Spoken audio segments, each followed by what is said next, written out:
Hey, it's James Lynch back again with another year-end video as we're wrapping up 2025 in the UFC. And in today's video, I'm going to give you my pick for Fighter of the Year.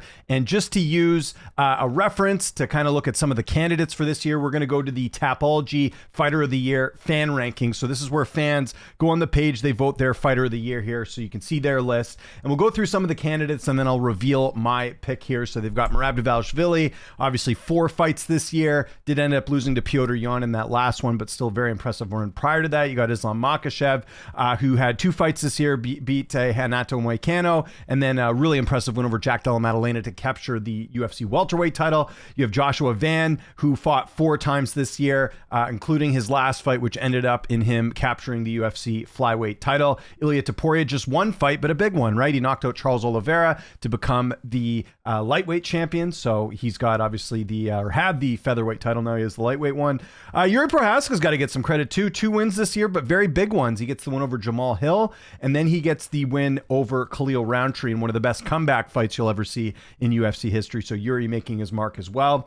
We got Alex Volkanovski, just 1 fight this year, but a very big one here. He gets it over Diego Lopez at UFC 314. Comes through. I want to say he was an underdog in that one. He was not. He was actually the betting favorite. So he ends up getting it done. So there's a consideration for him as well.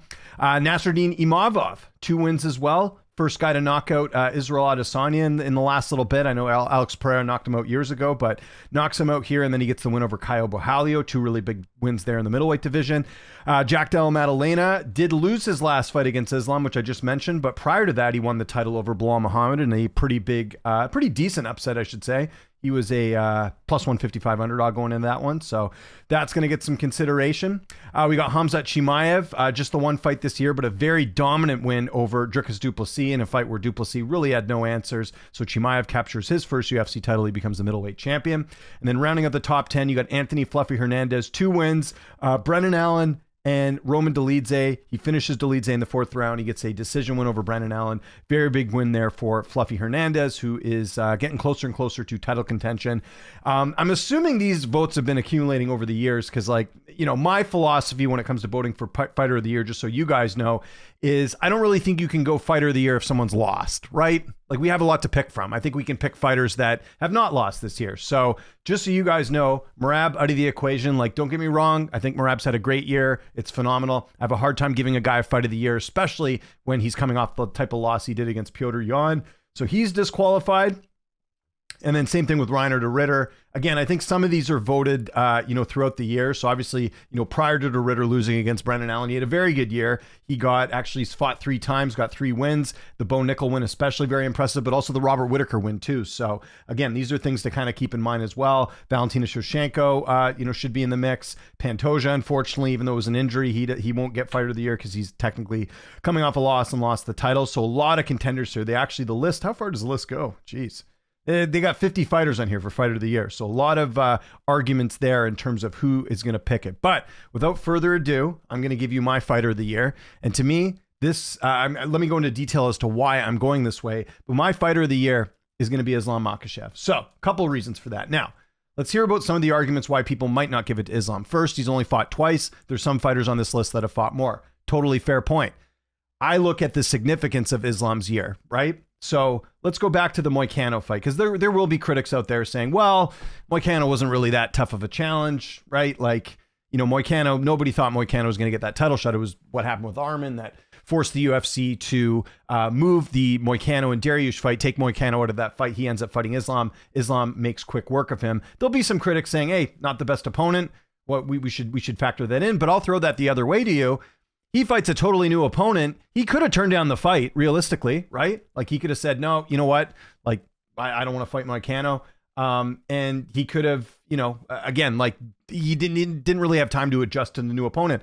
I think, the fact that he didn't even hesitate and took the fight, that should be rewarded here. So I actually think him fighting Moicano, while he might not be the top opponent in the weight class, I think the fact that he took the fight without hesitation and went in there and finished him in the first round, extremely impressive. And let's not forget too, Moicano was on a nice win streak coming into that, hadn't lost since 2022. So you got to give Islam some props for taking that fight. But really, the one for me is the Jack Della Maddalena fight. Now, we didn't really know how Islam was going to look in the weight class.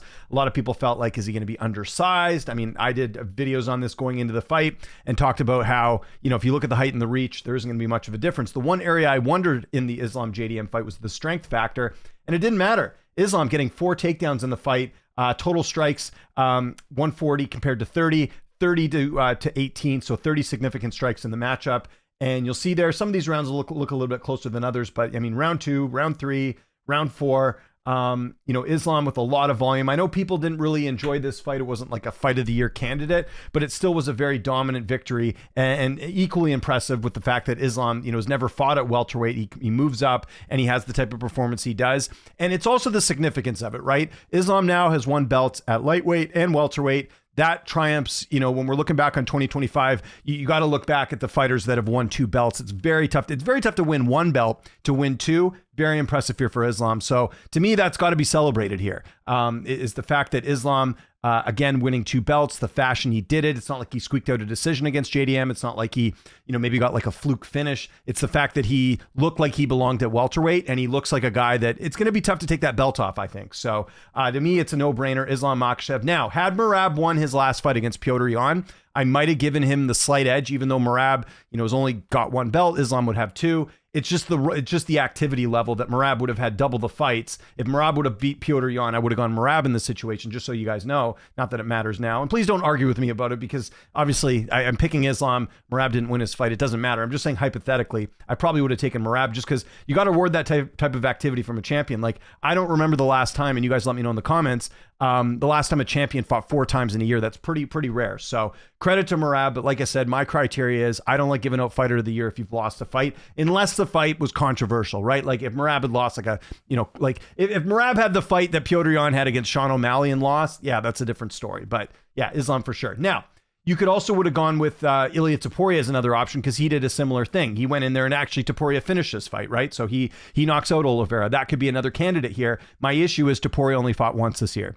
So, you know, I do like to reward some activity. I think we need to, you know, factor that in, that Topuria just had the 1 fight.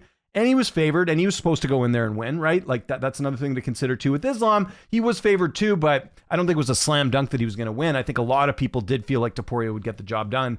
So that's kind of where I give Islam the edge, with the fact that he had the 2 fights as opposed to 1. And again, Topuria just fighting the 1 time. And then, yeah, like I said, there were some great runs here by other guys that weren't champions, like Yuri Prohaska getting 2 knockout wins. You got the Imavov win streak as well. Chimaev kind of in the same boat as Topuria, where he only fought the 1 time. It was a dominant victory, looked great. And again, that was a fight where I don't think people were 100% on board on either side as to which way it was going to go. So that should be considered too. But yeah, I mean, Islam kind of checks a lot of boxes here. 2 fights in the year, becomes a double champ, has a dominant performance in both fights, actually. Yeah, to me, it's a no-brainer. It's got to be Islam Makhachev as well. But like I said, if we wanted to go some honorable mentions, Topuria's got to get mentioned. Chimaev's got to get mentioned. And then if you want to go on a non-champion here, you could go with like an Imavov or Yuri, actually. I'd probably put Yuri ahead because he got 2 knockout wins. Extremely impressive what Yuri was able to do. And the Joshua Van thing, look, I get that he fought 4 times. Certainly has the most activity out of anyone that I've mentioned here, other than Merab. And he's the only guy to fight 4 times and win all 4 fights. It's just the way the fight ended. And it's not his fault, but I mean, it was more of an injury than a win for Joshua Van. And that's not I'm not going to be one of these guys who's like, Joshua Van's not the real champion. He is. I'm not debating that. What I'm saying, though, is it's not like he went out there and beat the brakes off Pantoja. It was an injury that ended the fight. So I have a hard time giving Van fighter of the year just because of the way that fight ended. It's not his fault, but it's the way it goes. So let me know in the comments which way you're leaning as far as your fighter of the year pick. I would love to hear from you. Let me know. Again, there's a lot of different ways you could go into this as far as a pick, but I think Islam's a pretty good pick for this one. And again, making a bit of history there, becoming a double champion. So let me know your pick in the comments. Follow me on Twitter, TikTok, Instagram, @Lynch on Sports. My name is James Lynch. Thanks so much for watching, and I'll see you next time.